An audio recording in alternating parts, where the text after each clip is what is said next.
How to add Instagram on TikTok.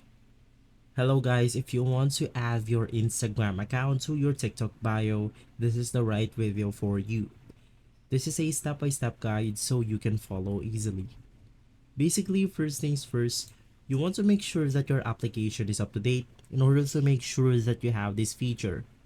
From there, you can just go ahead and open up TikTok, and once inside, you simply want to navigate through your profile icon. You want to make sure that you have the right account logged into your TikTok account. From here, this is extremely simple. All you have to do is to go ahead and click on Edit Profile, and once inside, you simply want to scroll down, and under the socials category, we then have Instagram. You can just go ahead and click on Instagram, and you will be able to log in Instagram to your TikTok account right here. If this video has been helpful for you, please consider by liking and subscribing.